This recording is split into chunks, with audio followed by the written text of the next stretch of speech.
మీ అమ్మ తెలిసి పులిబోన్లోకి వెళ్తుంది. వెళ్తూ వెళ్తూ నా తమ్ముణ్ణి కూడా తోడు తీసుకెళ్ళింది. నువ్వు అమ్మవారి ముందు పూజలు చేసినంత మాత్రాన తిరిగి వస్తుందా ఏంటి? శ్రీకర్ చేసిన 2 తప్పులేంటో తెలుసా? 1, అవనిని పెళ్లి చేసుకోవడం.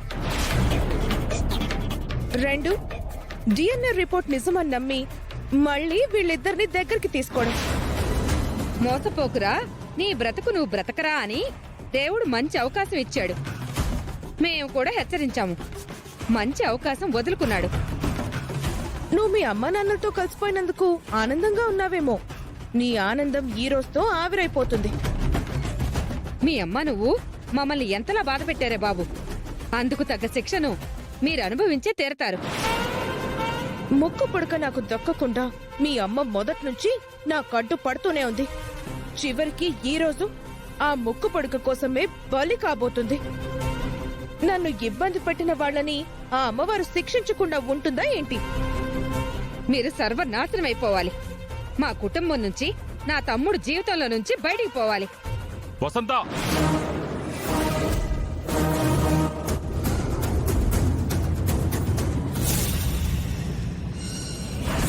చిన్న పిల్లని రాబందులు పొడుచుకుతుంటున్నట్టు ఇబ్బంది పెడుతున్నారు. బుద్ధుందా అసలు మీకు? మీరు చెయ్యలేని పనులు, మీకు చేతగాని పనులు అవని చేస్తుంది. నాకు గ్రామానికి మాటిచ్చింది కాబట్టి నిలబెట్టుకునే ప్రయత్నం చేస్తుంది, సాహసం చేస్తుంది. అంతేకాని మీలాగా దూరంగా ఉండి సూటిపోటి మాటలు మాట్లాడటం లేదు. మీలా ఇంట్లో సోమరిపోతుల్లో ఉండడం లేదు. ఆడపిల్లల్ని పట్టుకుని ఏంటన్నా మాటలు? మేమేం చేయలేదని ఎలా అంటున్నావు? మాకు చేతనైంది మేం కూడా చేసాం. ఇప్పుడు కూడా ఏదైనా చేయడానికి సిద్ధంగానే ఉన్నాం. సిద్ధంగా ఉన్నారా? ఉన్నాం. ఉన్నాం. అయితే ఆ కోటలోకి వెళ్ళి వేదం తీసుకురండి. అది కాకుండా ఇంకేదైనా చెప్పు. వంట వార్పులకి తప్ప ఇంక దేనికి పనికొస్తారు మీరు? అవని శ్రీకర్ల గురించి మంచి కోరుకోవాల్సింది పోయి చెడు కోరుకుంటున్నారు. అక్షయ పూజని రాక్షసులాగా భగ్నం చేయకండి. వెళ్ళండి ఇక్కడి నుంచి. ముందు నువ్వు వెళ్ళు.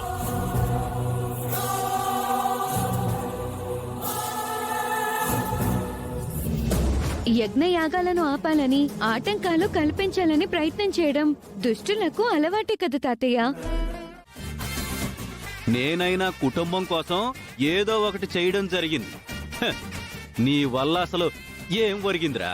బావా, నా పాటికి నేను ఆడుకుంటుంటే నీకెందుకు? నీ పని నువ్వు చూసుకోవచ్చు కదా. నిన్ను దానికి మించి నువ్వేం చేస్తావు?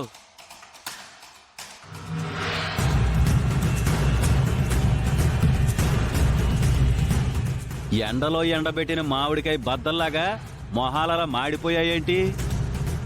ఏమైంది బంగారం?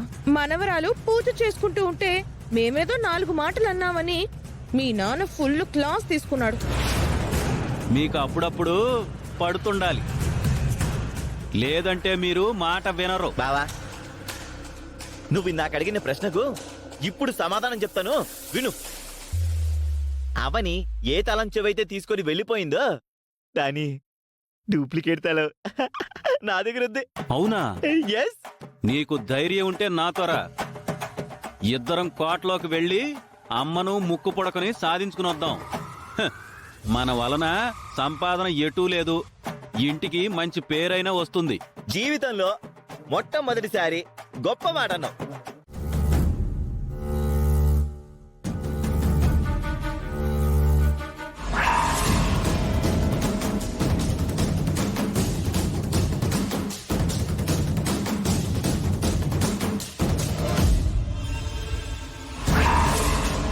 ఈ తాళంతో మనం లోపలికి వెళ్ళిపోయి వసీకర్తో యుద్ధం చేసి దాన్ని బంధించి ముక్కు పొడుకును అమ్మను బయటికి తీసుకొద్దాం.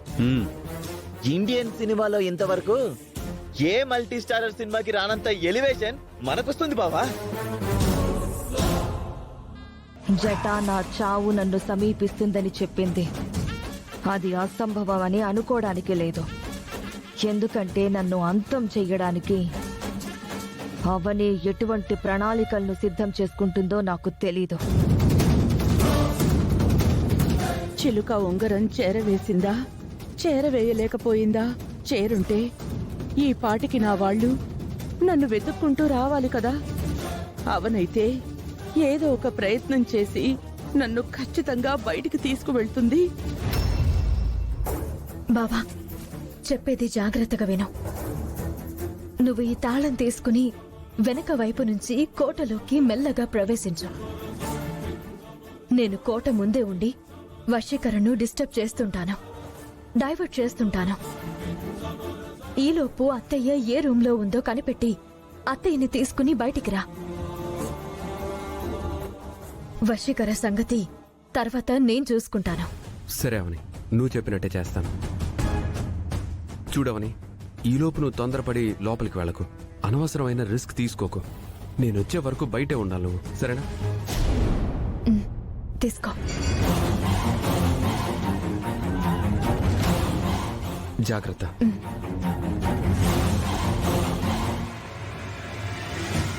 అవని వాళ్ళు ఎట్టి పరిస్థితుల్లోనూ కోటలోకి వెళ్ళకూడదు. ఏదో విధంగా అడ్డుకోవాలి.